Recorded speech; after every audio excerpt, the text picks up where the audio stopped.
Seja você, não é, que não está fazendo esse retiro com a gente, mas se essa pregação chegou até você, com certeza você colherá tantos frutos, porque o maior atributo da onipotência divina, gente, é exatamente a sua misericórdia, não é, o seu perdoar pecados. Então, quero acolher você aqui com muita alegria e vamos percorrer este passo a passo sobre o sacramento da confissão. Aquilo que a igreja nos ensina, à luz do catecismo da igreja católica, aquilo que está na Sagrada Escritura, não é? Nós vamos caminhar e entender então o que é este sacramento, como viver este sacramento, não é? O passo a passo para uma boa confissão. Aqui nós vamos tratar então desses 4 passos para a confissão, que é necessário então para uma boa confissão, uma confissão válida, não é? Primeiro passo, é preciso o exame de consciência, não é? Mergulhar profundamente nessa verdade sobre si, como dizia outro dia o Papa Francisco, à luz de Deus, à luz da sua palavra. Então, esse exame de consciência, se der tempo aqui também, eu quero passar com você, examinar os 10 mandamentos. Nós fizemos isso ao longo do Rosário da Madrugada, mas eu sei que talvez muitos não conseguiram acompanhar todos, então se der tempo, ainda que de maneira breve, eu quero passar com vocês cada um dos mandamentos, porque o nosso exame de consciência é à luz dos mandamentos da lei de Deus. Então, se não conhecemos os mandamentos, não é? Se não aprofundamos naquilo que é os mandamentos, fica difícil fazermos um bom exame de consciência. Não é? A contrição, ou seja, o arrependimento, é necessário para a confissão, arrepender-se dos nossos pecados. E aí muitas vezes as pessoas pensam que esse arrependimento é necessariamente um sentimento. Ele pode vir acompanhado, sim, do sentimento daquela dor, não é? E como é belo quando isso acontece. Mas ele é um ato da vontade, é uma decisão. Aquilo que de maneira semelhante acontece com o perdão. Muitas pessoas bloqueiam, não perdoam porque elas não sentem que elas têm que perdoar. Mas na verdade o perdão é um ato de vontade, é uma decisão. Eu quero, eu decido perdoar. Na confissão acontece algo semelhante, não é? Eu detesto esse pecado. Eu não quero, e existe um propósito firme de não mais pecar. E aí começam as objeções. Mas, irmã Maria Raquel, por que eu vou confessar se eu sei que eu vou cair novamente? Eu quero trabalhar também todas essas objeções que surgem no caminho com você. Tá bom? Mas aqui, essas 4 coisas que não podem faltar. O exame de consciência, a contrição, ou seja, o arrependimento e o propósito de não mais pecar. A confissão, ou seja, diante do sacerdote, não é? Expor, declarar, nominar os meus pecados, de maneira especificá-los, não é? O salmista vai dizer assim: enquanto eu silenciei o meu pecado, os meus ossos definhavam. Essa é uma palavra que eu trago comigo, ela é muito forte, não é? Enquanto eu silenciei o meu pecado, os meus ossos definhavam. Olha o abatimento.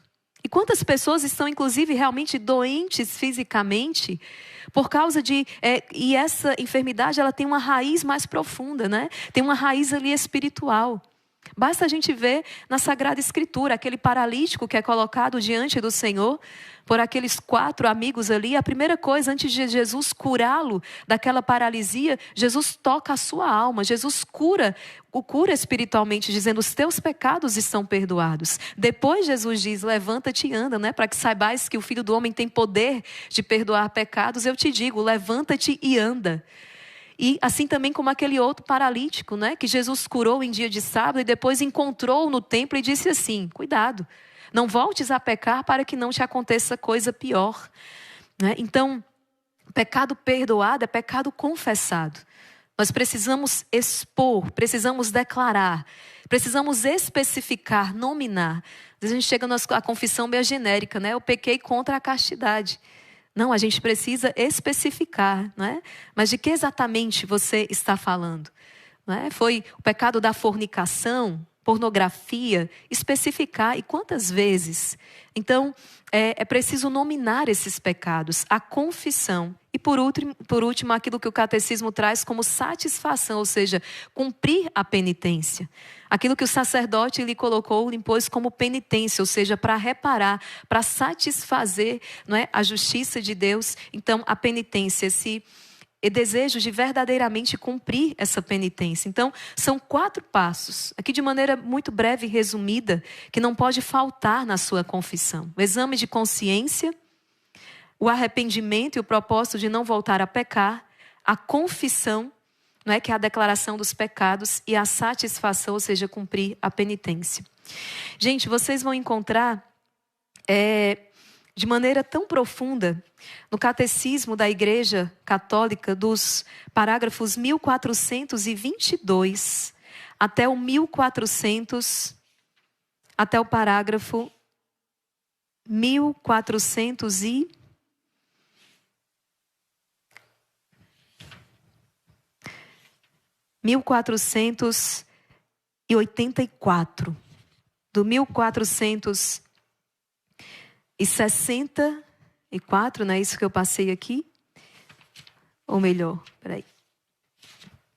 Do 1422 ao 1484. É isso. 1422 ao 1484. E aí alguns já podem, não é, se perguntar, mas irmã Maria Raquel, o batismo, não apaga os pecados? De fato, o compêndio do Catecismo da Igreja Católica vai nos dizer isso, né? O batismo perdoa o pecado original, todos os pecados pessoais e as penas devidas ao pecado, assim, apaga tudo, gente. Olha, né, que grandiosidade do sacramento do batismo. Faz participar na vida divina trinitária mediante a graça santificante, a graça da justificação que incorpora em Cristo, na igreja, né?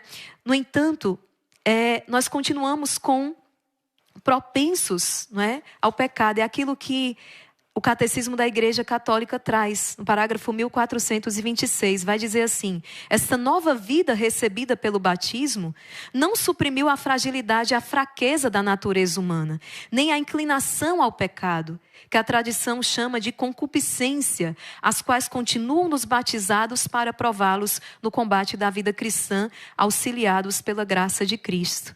Então, o batismo apaga o pecado original, os pecados pessoais, a pena devida, mas essa nova vida nós a trazemos em vasos de barro, como diz a palavra. Então, nós continuamos ali marcados por essa concupiscência, continuamos marcados por uma certa desordem. E por isso que o Senhor institui o sacramento, então, que se chama da reconciliação, da penitência, da confissão, do perdão, da conversão, esse sacramento que nos reconcilia com Deus. É isso que o Catecismo diz. Aqueles que se aproximam do sacramento da confissão obtêm da misericórdia divina o perdão da ofensa feita a Deus. E ao mesmo tempo são reconciliados com a igreja, que feriram ao pecarem e a qual colabora para a sua conversão com caridade, exemplo e orações. Então, a confissão nos traz o perdão de Deus, nos reconcilia com a igreja. E, para ser ainda mais precisa, o Catecismo vai trazer aqui os efeitos espirituais deste sacramento, gente. Como eu falava, reconciliação com Deus, reconciliação com a igreja, remissão da pena eterna devida aos pecados mortais, remissão, pelo menos em parte, das penas temporais, sequelas do pecado, paz e serenidade de consciência e consolação espiritual, acréscimo de forças espirituais para o combate cristão.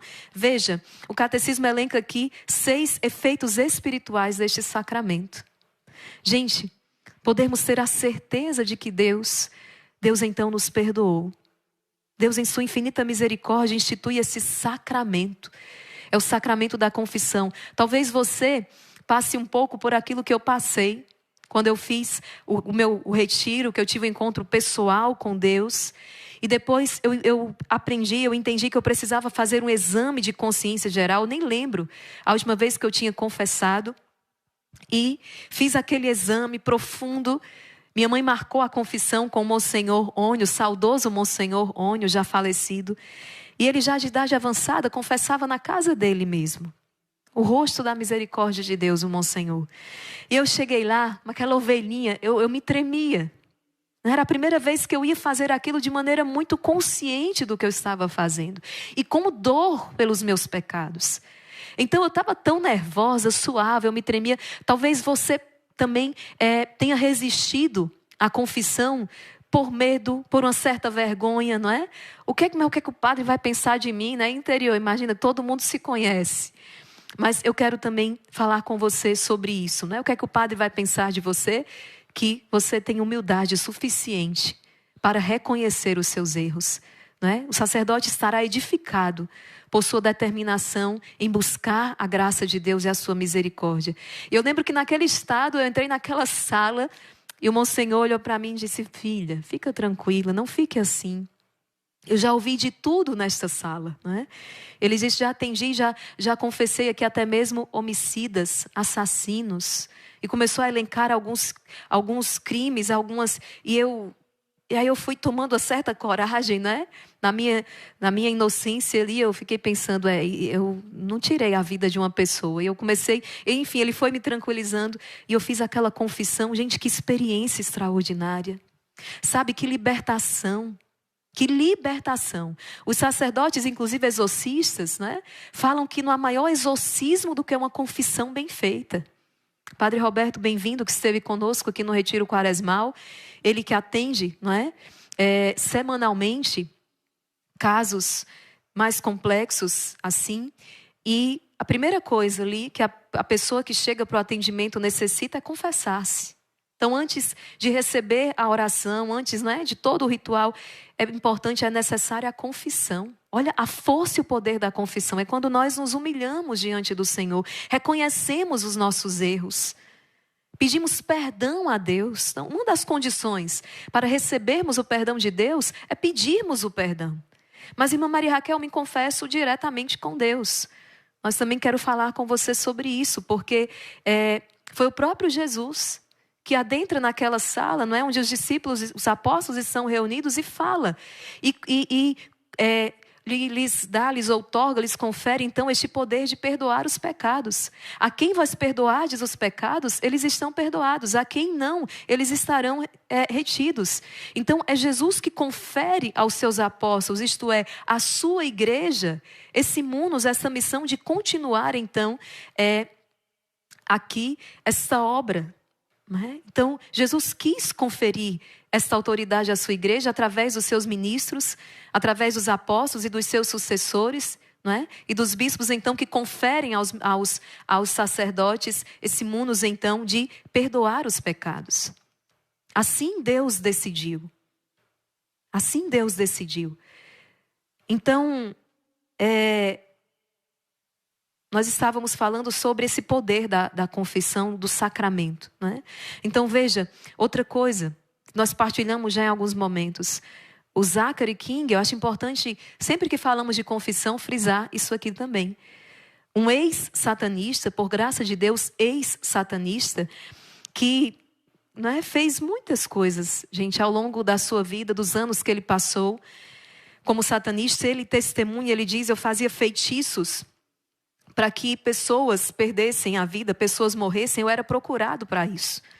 Havia uma divergência, uma situação, enfim, e aquela pessoa procurava o Zachary King para um trabalho, um feitiço de morte. E o Zachary começou a perceber que não era 100% eficaz. Alguns davam certo, mas outros não. E ele começou a pesquisar e a querer saber o porquê que alguns malefícios, alguns feitiços, trabalhos não davam certo. O que é que ele descobriu? Eram pessoas que estavam com a confissão em dia. Ou seja, pessoas que estavam em estado de graça. Pessoas que estavam em estado de graça. Olha isso aqui, gente. A proteção, estavam protegidas, estavam sob a mão do Senhor, porque ali se colocaram. Estavam em estado de graça, estavam com a confissão em dia. Então, o catecismo elenca aqui esses efeitos espirituais. Eu estou trazendo também aquilo que é a experiência dos exorcistas, aquilo que é o testemunho desse ex-satanista também, para que você veja a importância do que nós estamos falando aqui. Não é? A necessidade de confessar então os nossos pecados. Tá certo? E dito isto, eu queria voltar para partilhar então com vocês aqui esse primeiro ponto, né? O exame de consciência. E aqui, gente, é importante nós acolhermos com fé a a verdade revelada. Porque ao examinar a consciência, pode ser que nós caímos na seguinte tentação. Mas eu acho que isso não é pecado. Eu acho que isso é pecado. Será que minha mãe acha que é pecado? Será que, não sei, um orientador... O senhor acha que isso é pecado? Nós não estamos falando aqui de opinião, né? Nós não estamos falando aqui daquilo que eu sinto que isso é errado. Não. Nós não precisamos ter esse trabalho, né? Esse trabalho grandiosíssimo. Não precisamos nos dar a esse trabalho. Por quê? Porque aquilo que é pecado... Deus já nos disse, a igreja já nos disse, nós chamamos essa verdade revelada através dos mandamentos. Nós tínhamos condições, sim, de chegarmos à conclusão ali de com a nossa inteligência, não é? Chegarmos aos mandamentos, mas por causa do pecado original, de toda a desordem, nossa inteligência ficou como que obscurecida. Passamos a ter dificuldade de identificar aquilo que de fato, não é contrário. É contrário, digamos assim, não só aquilo que Deus pensou, mas aquilo que nós somos por natureza, aquilo que nós devemos fazer, o bem a praticar e o mal a evitar. Nós perdemos aqui, de certo modo, essa clareza do bem a perseguir e do mal a evitar. Então Deus, em sua infinita misericórdia, nos entrega, então, nos revela os mandamentos. E hoje nós podemos caminhar, então, ali por um caminho seguro. Eu quero passar aqui com você os 10 mandamentos da lei de Deus, porque o pecado mortal é uma infração direta àquilo que estabelece, não é? Os mandamentos do Senhor. Claro, com conhecimento e livre consentimento. Eu sei que isso é errado e eu quero fazer isso aqui. Nós estamos, então, nesse caso, diante de um pecado grave, a matéria grave. Com conhecimento, com livre consentimento, eu estou diante de um pecado grave, um pecado mortal. Ou seja, não é que se eu não me arrependo e não suplico o perdão de Deus através do sacramento, eu estou me condenando eternamente. Olha como isso é grave. Houve uma ruptura na minha comunhão com Deus, né? O pecado venial, ele fere esta união, mas ele não chega a romper. Mas o pecado mortal, exatamente este nome, né? É declarado uma morte espiritual, porque eu rompi essa comunhão com Deus. E é Deus que nos sustenta, né?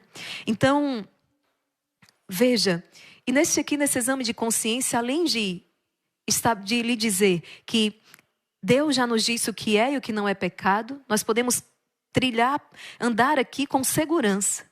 Com segurança. Basta, irmã Maria Raquel, quanta confusão, isso e aquilo. Gente, não tem essa confusão, isso é uma ilusão de Satanás. Eu fui na missa, um padre disse isso, eu fui na outra missa, o padre disse outra coisa, eu me confessei com um padre, ele disse que era, eu confessei com outro padre, ele disse que não era. Gente, abre o seu catecismo da Igreja Católica. Aqui são os 10 mandamentos. Nós vamos tentar passar rapidamente, ao longo desses dias, nós fomos vendo ali o que nós precisamos saber, aqui está. Então, adquira o catecismo, abra o catecismo, veja ali o que a igreja diz. Nós podemos caminhar aqui com absoluta segurança.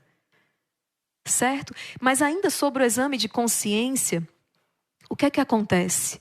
Por vezes a nossa consciência está entorpecida. Eu falava que nós ficamos como que anestesiados.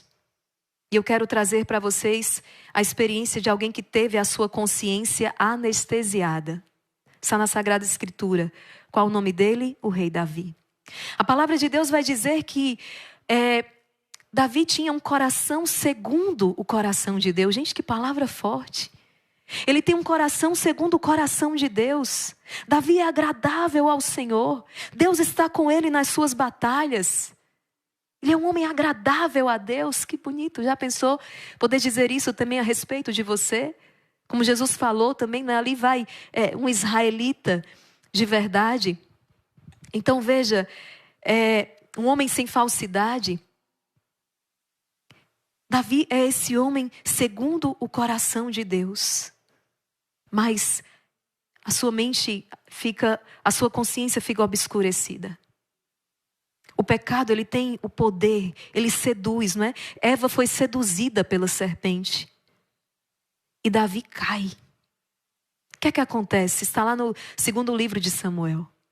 Davi era um homem, era um guerreiro. Acontece que ele começou a mandar os homens para a guerra e começou a ficar no seu palácio. Primeiro pecado, então, de Davi é que ele se entregou à ociosidade. E como diz Santa Faustina, mente ociosa, oficina do diabo. Isso é forte, gente. Mente ociosa, oficina do diabo. Então, Davi começa a mandar os homens para a guerra, o rei Davi, e fica no palácio. Se entrega, digamos que é uma certa preguiça. E aí, o inimigo entra, não tem jeito. A mente ficou vazia. E Davi, então, vê Betsabeia, mulher de Urias, e vê que ela é tão bela. E manda, então, que os guardas tragam-na e deita-se com a mulher de Urias. O segundo pecado de Davi. Ele cai, então, no adultério. E você acha que parou por aí, gente? Quando o inimigo consegue anestesiar a consciência, não foi o bastante, não. Sabe o que o rei Davi fez? Urias era um dos homens de confiança do rei Davi. Era um guerreiro, um homem de confiança do rei Davi. Ele manda Urias, que está no fronte de batalha, voltar da guerra, para que ele possa dormir então com a sua esposa, com a sua mulher. Por quê? Porque Betsabeia ficou grávida do rei Davi. Ele quer encobrir o seu pecado. Só que Urias é tão fiel, que ao voltar da guerra, ele não deita-se com a sua esposa. Porque ele estava dentro da batalha, dentro da guerra. Então, esse o costume, não lhe era dado, então, deitar-se com a sua esposa. Ele mantém-se ali. E o que é então que Davi faz agora para acobertar o seu pecado? Ele manda Urias de volta para a batalha e manda ao general, ao capitão, que coloque Urias no fronte mais difícil da batalha. Para quê? Para que Urias morra. Terceiro pecado, então, de Davi. Homicídio. Gente, olha a escala. Certo? Da preguiça, da ociosidade, ele cai na luxúria, não é? E da luxúria, nós estamos ali já diante de um homicida. Mas você acha que Davi em algum momento se tocou do que ele estava fazendo? A palavra diz assim, olha. Ao saber da morte de Urias, a sua mulher chorou. Passado o luto, Davi mandou buscar Betsabeia e recolheu em sua casa. Pronto. Ela se tornou sua mulher e lhe deu um filho. A Urias morreu? Manda chamar Betsabeia aqui para dentro da minha casa, do meu palácio. Pronto. Tá tudo bem. A consciência obscurecida. A consciência anestesiada. Mas Deus, em sua infinita misericórdia, manda um profeta falar com o rei Davi. E olha que incrível isso aqui, gente. Nós precisamos de profetas que nos ajudem na nossa caminhada. E que possamos, como o rei Davi, acolher os profetas que Deus manda na nossa história. Talvez essa pregação esteja te incomodando um pouco ou muito. E você esteja tentada a mudar de canal. A parar de ouvir isso aqui porque você já está vendo onde vai dar e você não quer. Não mexe aqui. Foi isso que Jerusalém fez com os profetas que lhe foram enviados. Jesus, olhando para Jerusalém, chora e diz: Jerusalém, Jerusalém, tu que apedrejas os profetas, que rejeita os profetas que te são enviados. Quantas vezes eu quis te reunir como os pintinhos, a galinha reúne os pintinhos debaixo de suas asas, mas vós não quisestes. E qual a consequência disso? Tu serás destruída. Jerusalém não acolheu os profetas e foi destruída. O rei Davi acolheu o profeta. E lhe foi dada a oportunidade, lhe foi dada uma segunda chance. Gente, agora olha a sabedoria do profeta. O Senhor mandou, no capítulo 12 do segundo livro de Samuel, você pode rezar depois com essa passagem. O Senhor mandou a Davi o profeta Natã. Este entrou em sua casa e lhe disse: Davi, 2 homens moravam na mesma cidade, um rico e outro pobre. O rico possuía ovelhas e bois em grande quantidade. O pobre, porém, só tinha uma ovelha, pequenina, que ele comprara. Ele a criava e ela crescia junto dele, com os seus filhos, comendo do seu pão, bebendo do seu copo, dormindo no seu seio. Era para ele como uma filha. Certo dia chegou à casa do homem rico uma visita de um estranho. E ele, não querendo tomar uma de suas ovelhas nem de seus bois para aprontá-los e dar de comer ao hóspede que ele tinha chegado, ele foi e apoderou-se daquela única ovelhinha do pobre, preparando para o seu hóspede. Davi, indignado contra tal homem, disse a Natã: pela vida de Deus, o homem que fez isso merece a morte. Ele restituirá 7 vezes o valor da ovelha por ter feito isso e não ter tido compaixão. O que é que Natã disse a Davi? Davi, tu és esse homem. Eis o que diz o Senhor, Deus de Israel. Eu ungi-te rei de Israel, salvei-te das mãos de Saul, dei-te a casa do teu Senhor e pus as suas mulheres nos teus braços. Entreguei-te a casa de Israel e de Judá, e se isso fosse ainda pouco, eu teria ajuntado outros favores. Por que desprezaste o Senhor fazendo o que é mal aos seus olhos? Feriste com a espada Urias, o hiteu, para fazer de sua mulher a tua esposa, e o fizeste perecer pela espada dos amonitas. Davi, o que fizeste? Davi então disse a Natã: pequei contra o Senhor. Pequei. E Natã respondeu-lhe: o Senhor perdoa o teu pecado. Não morrerás. E depois Davi vai precisar então expiar o seu pecado. Aquele filho, fruto do seu adultério, morrerá. E atribui-se a Davi aquele salmo belíssimo que nós rezamos, o miserere, não é? Suplicando o perdão e a misericórdia de Deus. Eu pequei, Senhor. Eu pequei. A confissão não é justificar-se. Não é chegar e dizer, mas padre, foi porque aquela mulher era tão bonita, não é? Justificar, não. Eu pequei. Foi por minha culpa, minha responsabilidade. Mas o que é que eu quero destacar aqui? A consciência. Davi estava com a consciência obscurecida. Ele estava ocioso. Ele adulterou. Ele matou. Estava tudo bem. Até que a luz de Deus iluminou a sua inteligência, a sua consciência, e disse: Davi, foi terrível o que você fez. E ele caiu em si. Gente, o catecismo, no parágrafo 1776, diz: na intimidade da consciência, o homem descobre uma lei. Ele não a dá a si mesmo. Ele descobre que existe uma lei, mas a ela deve obedecer. Essa lei chama-o sempre a amar e fazer o bem e a evitar o mal. No momento oportuno, a voz desta lei ressoa no íntimo do seu coração. É uma lei inscrita por Deus no coração do homem. São Paulo vai dizer, quando os pagãos, sem conhecer a lei, observam a lei, dão prova de que essa lei está inscrita no coração. A consciência é o núcleo secretíssimo e o sacrário do homem, onde ele está sozinho com Deus e onde ressoa a sua voz. Por que eu estou insistindo nisso? Porque hoje existe uma tentativa desesperada de anestesiar a nossa consciência. Os consultórios dos psicólogos estão abarrotados. Em grande maioria, para quê? Para anestesiar a consciência dos que ali estão. Não é culpar-se, é arrepender-se.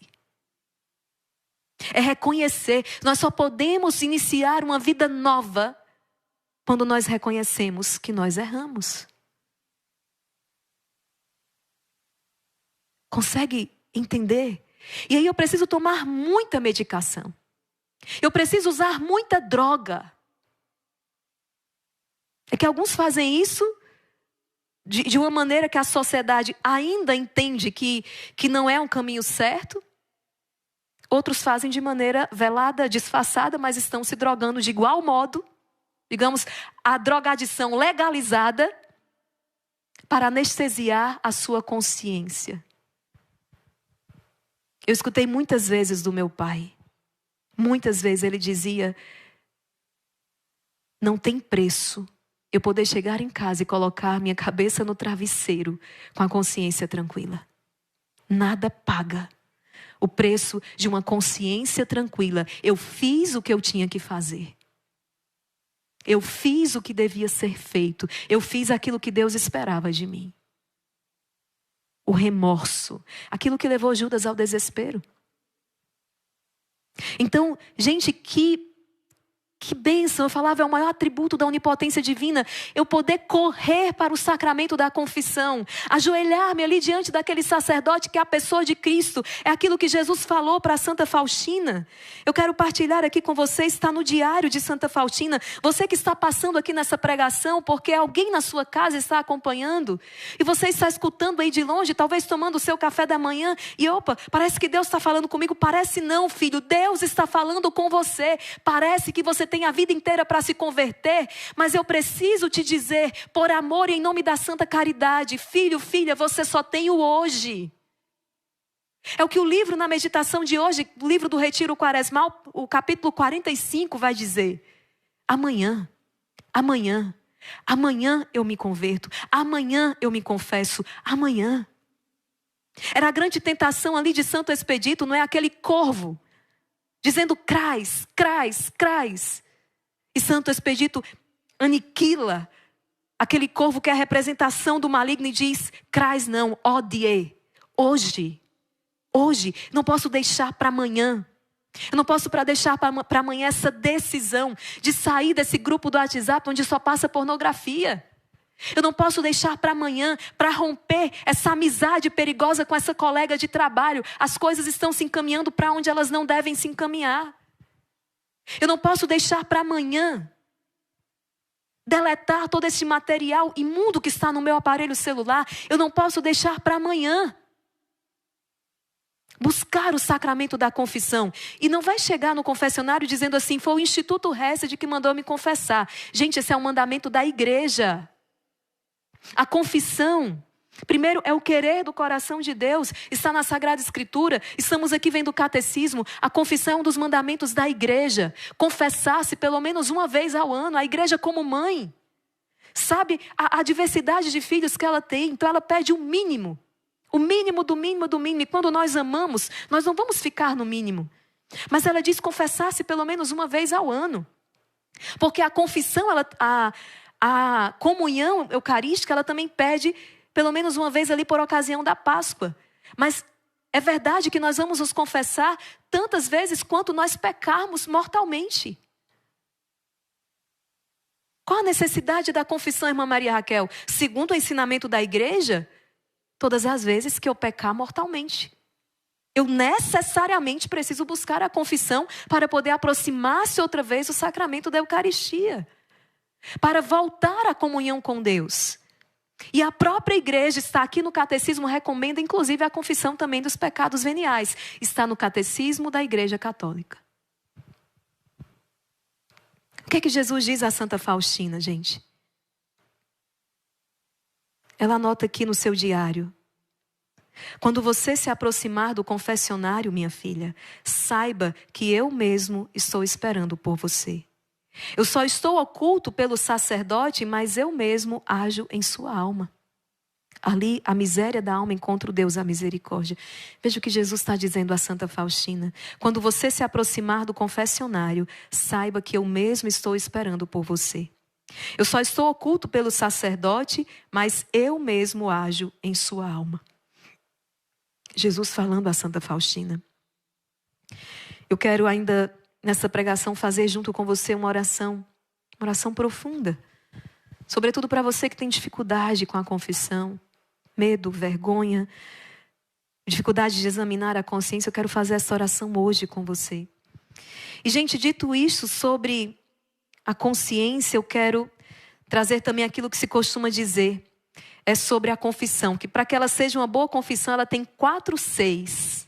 Anota isso aqui, decora, guarda isso aqui. A confissão, ela precisa ser clara.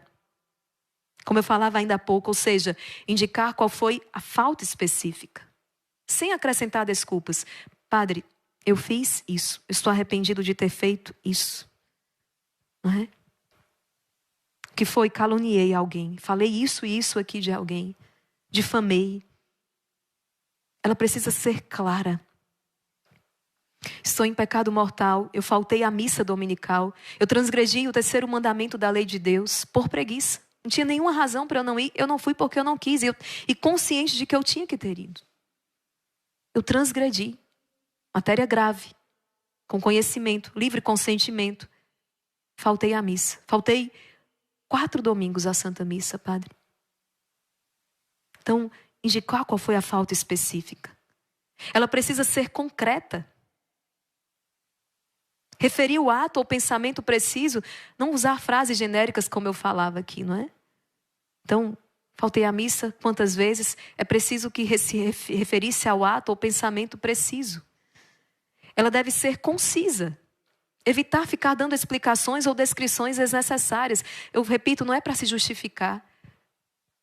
É dizer, é reconhecer o pecado. Eu fiz isso. Às vezes a gente vai contar toda a história, né? Para ver se fica melhor na fita, como se diz. Não tem que estar dando explicações ou descrições desnecessárias. Inclusive, gente, neste período onde, por graça de Deus, não é? Existe uma busca maior pelo sacramento da confissão. E muitas vezes nesse tempo as filas estão enormes ali. É importante, mais importante ainda, a gente observar isso aqui. Porque confissão não é direção espiritual. Não é direção espiritual, onde eu vou ali, não, padre, porque a dificuldade que eu tenho é essa, e aí aconteceu isso na minha casa, isso machucou o meu coração, e a gente vai, não. Se eu preciso, né, e nós precisamos de uma direção espiritual, não é esse o momento. Entende? A menos que você já tenha combinado, já tenha acordado com o sacerdote. Padre, eu posso ir aí? Eu queria me confessar. E também precisava de uma direção espiritual. Então o padre vai preparar-se para aquele momento. Então ele vai, venha filho, venha às 14 horas. Ele sabe que ele tem ali de 14 às 15 para poder estar com você. Mas muitas vezes não é o caso. O padre tem ali de 14 às 15 para atender uma fila enorme. Então confissão não é direção espiritual. Entende, gente? Então ela deve ser concisa, completa. Então clara, concreta, concisa e completa. Isso é, sem calar nenhum pecado grave. Sob pena de essa confissão não ser válida. Se eu tenho consciência do pecado, não, confessei muitos, eu vou deixar isso para a próxima confissão. Gente, isso não pode. Eu preciso confessar todos os pecados cometidos. Não é? Se eu tenho plena consciência disso, eu preciso confessar todos os pecados diante do sacerdote. Não posso ir em parcela a minha confissão. É muita coisa, eu não tenho coragem. Eu vou contar 3 hoje, 3 no próximo mês, 3... Não é isso. Essa confissão ela não seria válida. Eu preciso confessar todos os pecados. Entendem? Então, recapitulando, né? Os 4 passos para uma boa confissão: exame de consciência, arrependimento, que é um ato da vontade, né? Da inteligência e da vontade, não é um sentimento. Pode ser acompanhada pela dor sensível, pode, isso é maravilhoso, mas nem sempre. É um ato da inteligência e da vontade. Eu detesto esse pecado.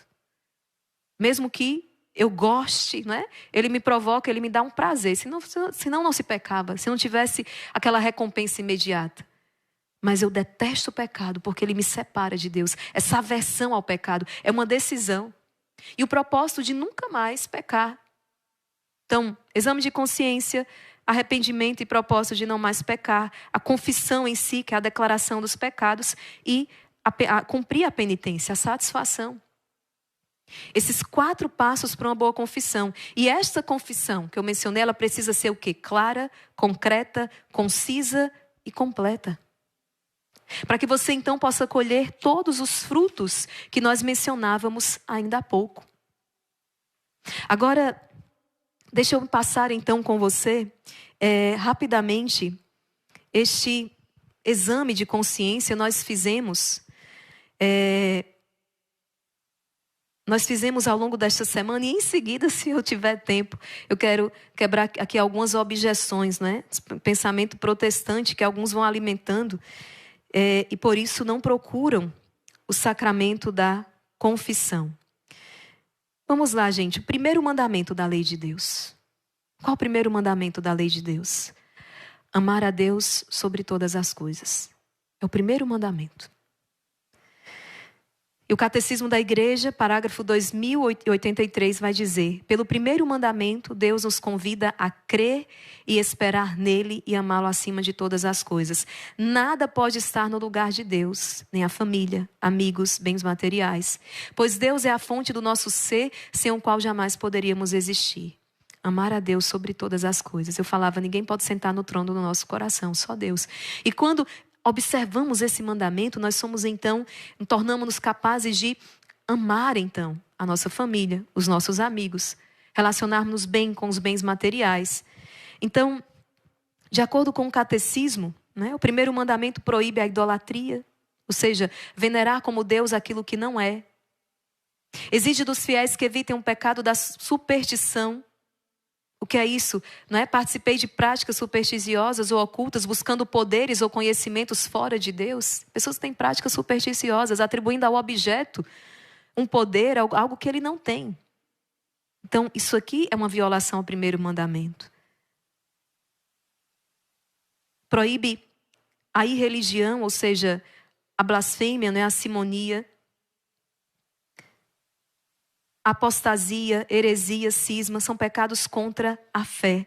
Eu tenho duvidado da existência, conscientemente da existência de Deus ou negado alguma verdade da fé católica? Eu tenho procurado aprender mais sobre a minha fé e vivê-la plenamente? Eu confio plenamente em Deus, especialmente em tempos difíceis? Eu amo a Deus sobre todas as coisas ou existem aspectos da minha vida que eu coloco acima dele? Não, aqui eu observo os mandamentos do Senhor, mas aqui não. Na minha vida afetiva aqui nessa área, não. Há alguém que eu trato como mais importante do que Deus? Seja o dinheiro, o sucesso, o poder, ou até mesmo outra pessoa? Eu dedico tempo para estar com Deus, para rezar, para conversar, para estar na presença de Deus? Eu fiz promessas a Deus e não cumpri? O segundo mandamento da lei de Deus, gente, não tomar o seu santo nome em vão. Catecismo da Igreja Católica, parágrafo 2142.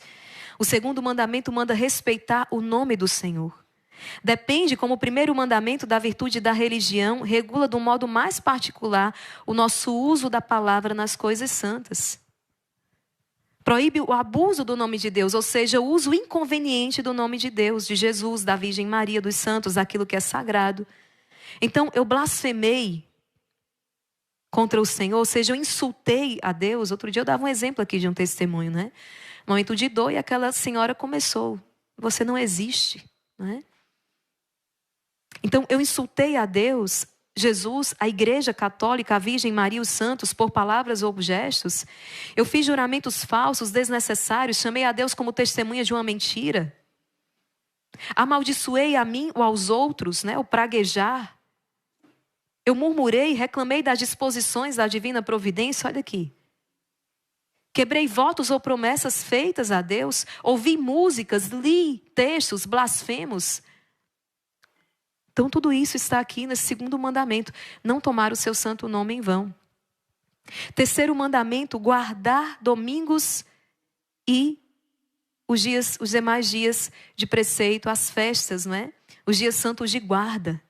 Então, ir à missa todo domingo, isso a gente vê com uma certa clareza. Agora, existe, às vezes, uma dúvida quanto a esses dias de guarda que nós passamos aqui outro dia. Então, Catecismo, parágrafo 2176. A celebração do domingo é cumprimento da prescrição moral naturalmente inscrita no coração do homem.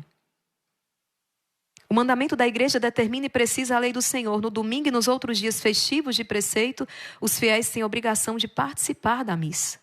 Cumpre o preceito de participar na missa quem a ela assiste, onde quer que se celebre em rito católico, que é no próprio dia festivo ou na tarde do antecedente. Então, o terceiro mandamento, eu faltei à missa dominical, que não tenha sido por um motivo realmente grave, não é? Eu trabalhei nos dias santos sem que houvesse uma real necessidade. Estou trabalhando no domingo, dia do Senhor, e outros dias, sem que haja uma necessidade para isso. Eu profanei o domingo e os dias santos. Cometi pecados graves nesses dias, frequentei bailes, lugares indignos de um cristão, estive com más companhias, profanei o dia do Senhor, fiz comércio desnecessário, comprei ou vendi coisas desnecessárias no domingo ou dias de festas de guarda. Tudo isso é infração ao terceiro mandamento da lei de Deus. O quarto mandamento, honrar pai e mãe. Honrar pai e mãe. Mandamento que contém promessa, né? Se observares este mandamento, prolongarás os teus dias na terra que o Senhor teu Deus te vai dar. Então, tenho demonstrado respeito e gratidão aos meus pais, ainda que eles, tantas situações podem advir aqui, mas eles me deram a vida.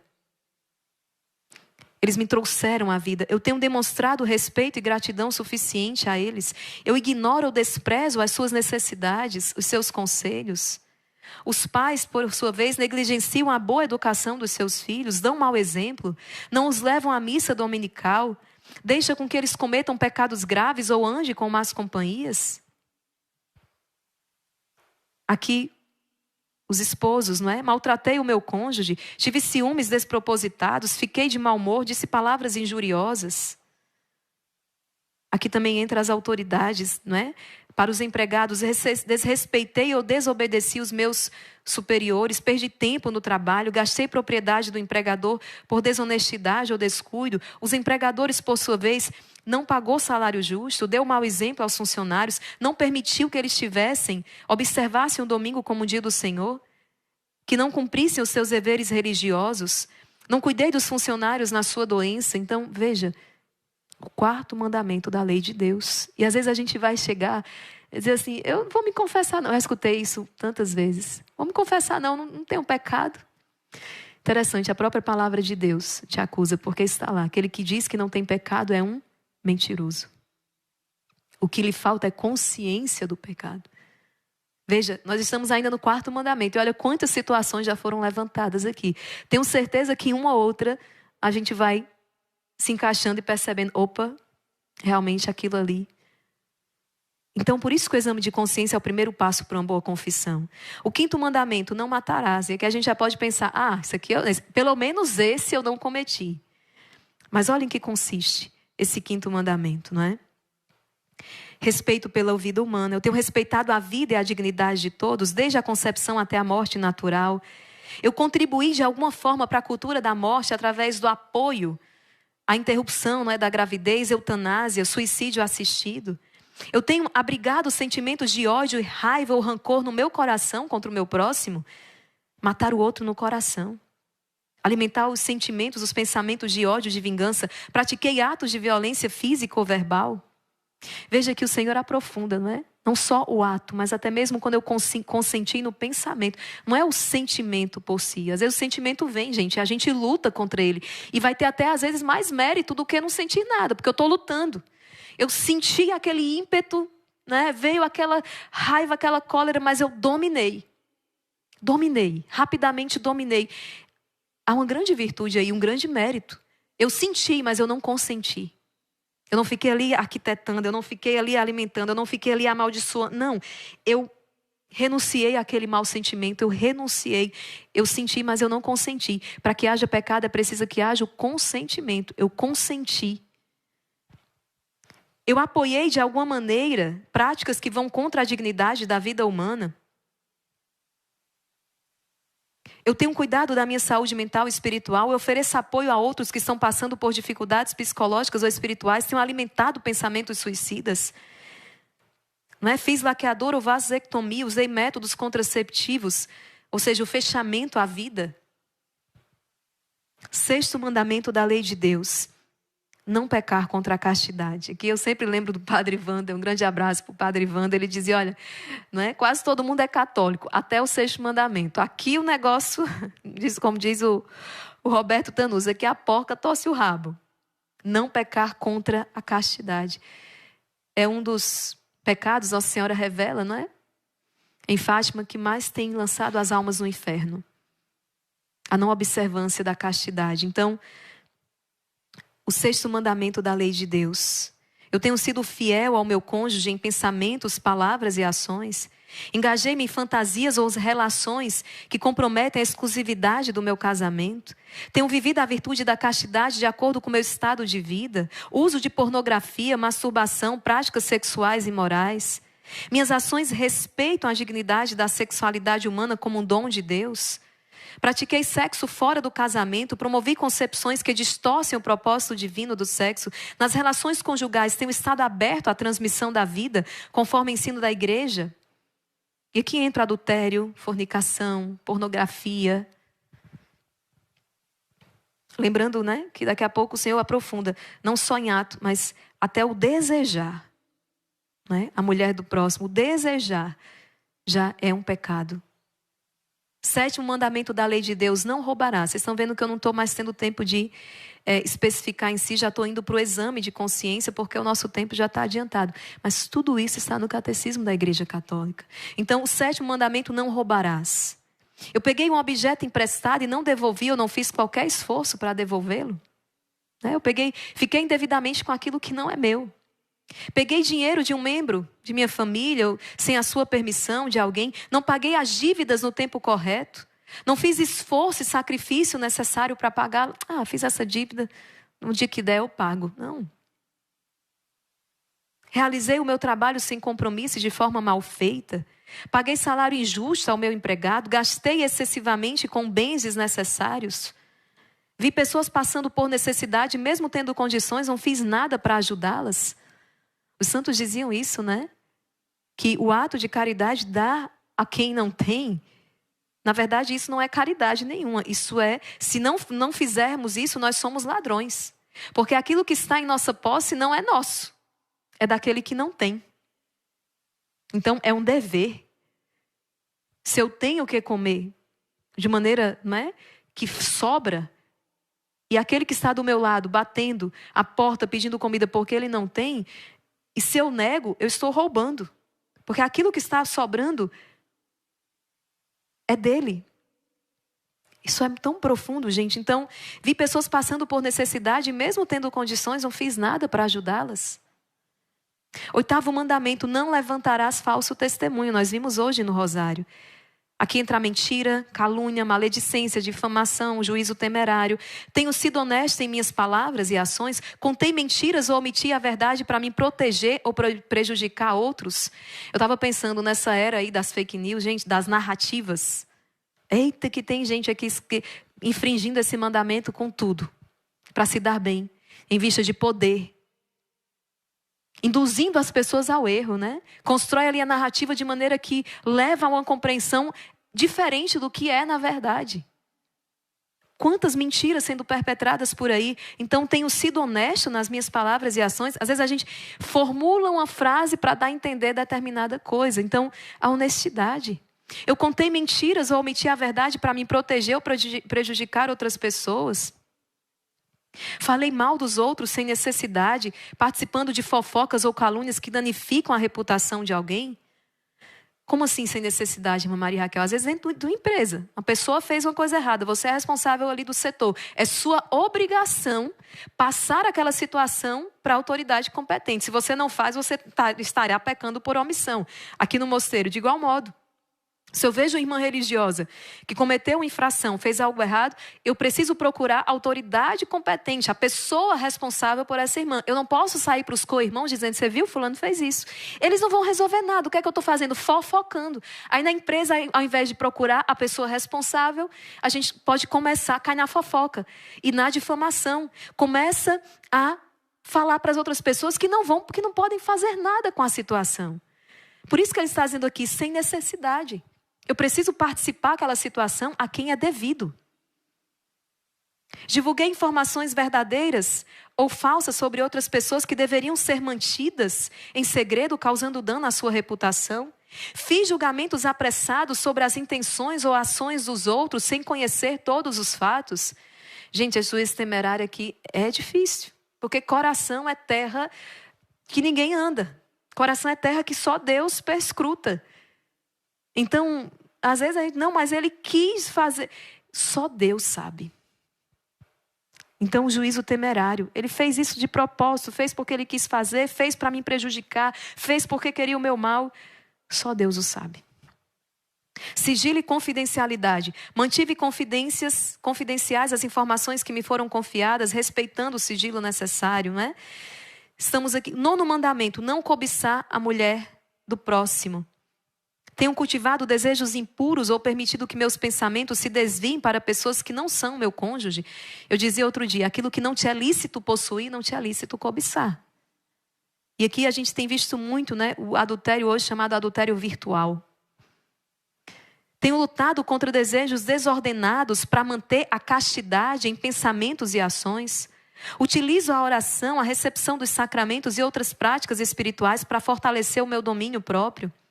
Meu modo de vestir, falar e agir reflete respeito por mim e pelos outros. Promovo a pureza, a modéstia, evitando provocar pensamentos impuros em mim ou nos outros. Eu consumo entretenimento ou mídias sociais que alimentam pensamentos impuros ou desrespeitam a dignidade humana através da sua representação da sexualidade. Então, o dono daquele site de conteúdo pornográfico, ele tem o seu pecado. Mas você que está consumindo esse conteúdo, você também incorre em pecado. Você que financia esse tipo de trabalho, incorre em pecado.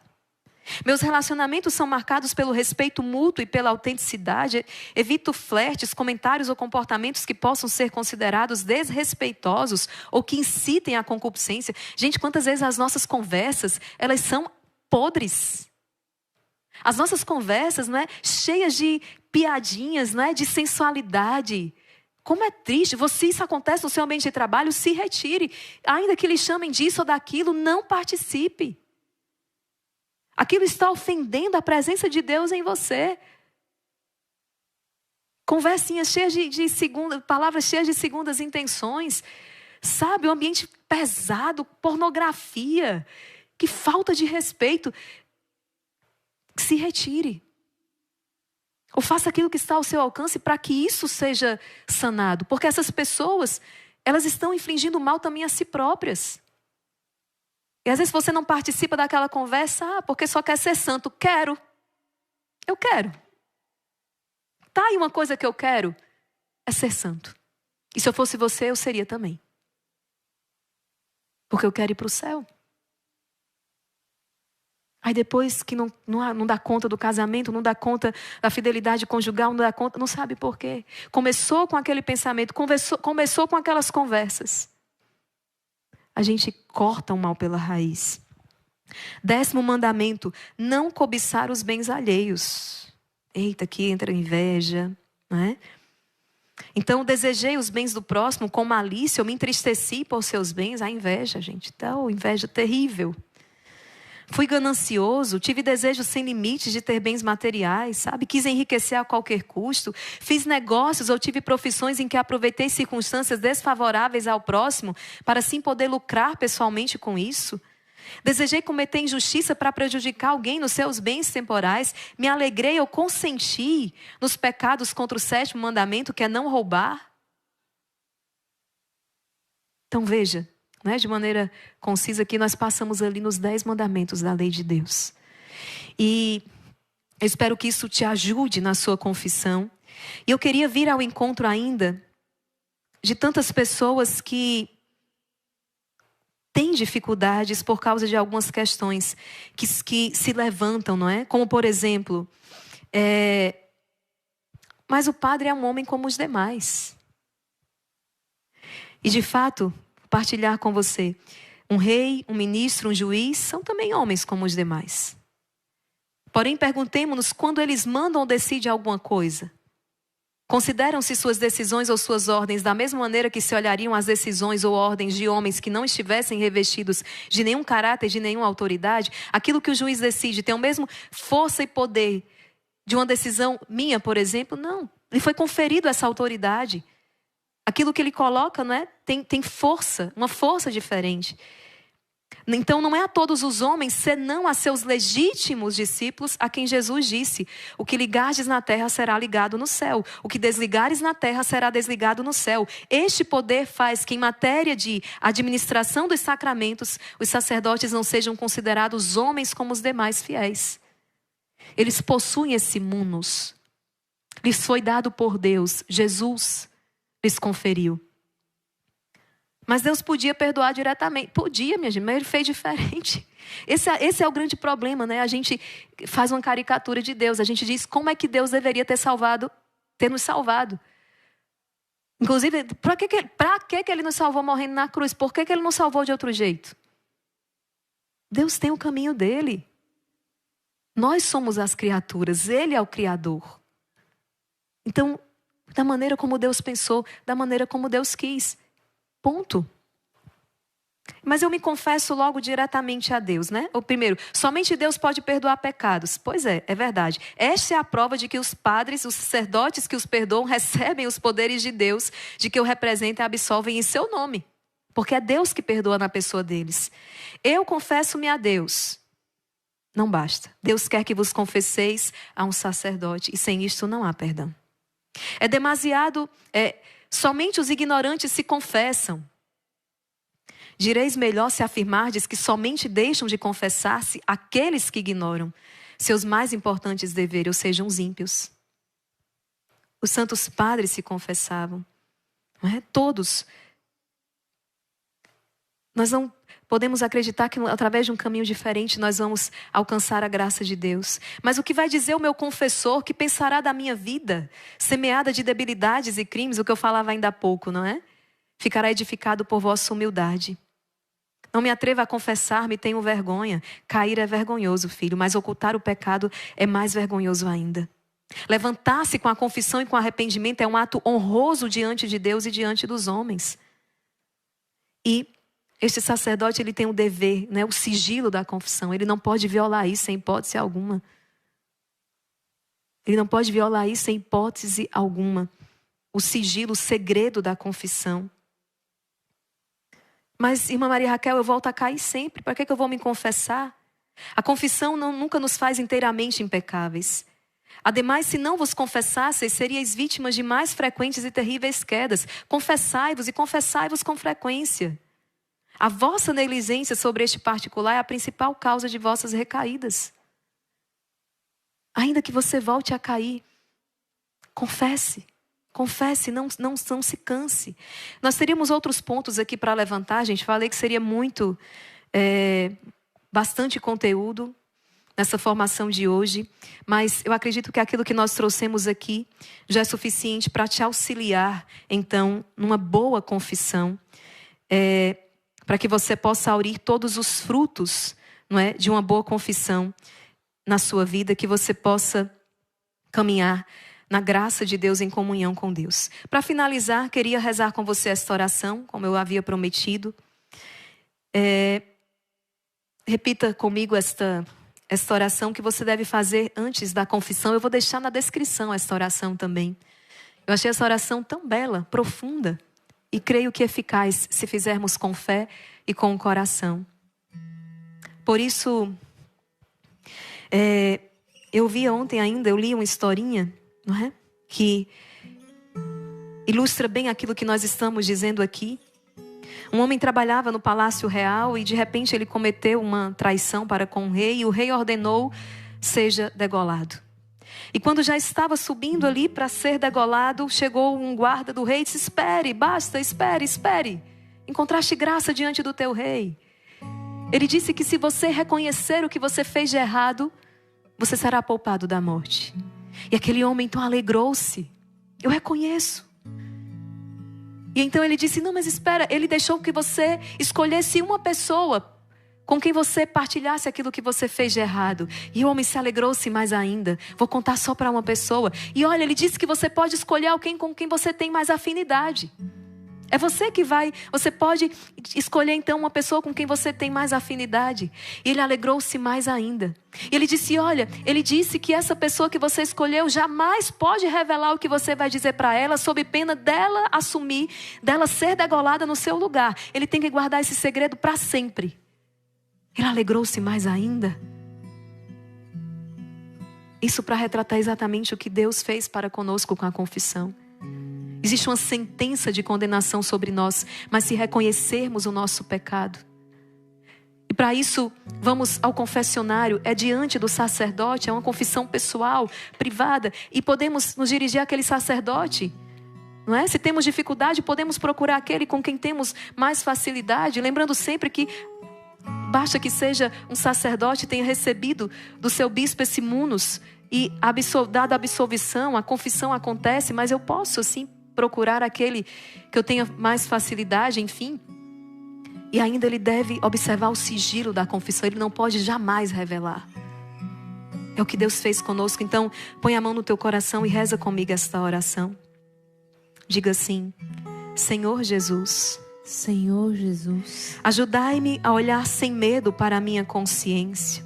ajudai-me a olhar sem medo para a minha consciência. Dai-me a graça de vencer a vergonha Dai-me a graça de vencer a vergonha e o medo de me confessar. e o medo de me confessar. Concedei-me a graça de contemplar a vossa face misericordiosa Concedei-me a graça de contemplar a vossa face misericordiosa no sacerdote que me acolhe. no sacerdote que me acolhe. Dai-me sinceridade para assumir minhas fraquezas, Dai-me sinceridade para assumir minhas fraquezas, meus erros e minhas omissões. meus erros e minhas omissões. Que vosso Espírito Santo Que vosso Espírito Santo me faça reconhecer minhas faltas de amor me faça reconhecer minhas faltas de amor e meus atos egoístas. e meus atos egoístas. Mostrai-me claramente Mostrai-me claramente aquilo em que estou falhando aquilo em que estou falhando, no amor para convosco, no amor para convosco, no amor para com as pessoas de minha família, no amor para com as pessoas de minha família, no amor para com as pessoas que me cercam no amor para com as pessoas que me cercam e no amor para comigo mesmo. e no amor para comigo mesmo. Dai-me humildade para me arrepender Dai-me humildade para me arrepender e para decidir-me a ser melhor. e para decidir-me a ser melhor. Virgem Santíssima, Virgem Santíssima, rogai por mim, rogai por mim, a vosso divino Filho. a vosso divino Filho. Amém. Amém. Bendito seja Deus. O pecado é isso, é sempre uma infração, uma imperfeição nesse ato soberano de amar. Que você possa tomar esta decisão hoje de caminhar na graça de Deus, confessar-se, caminhar na graça de Deus e buscar a perfeição do amor.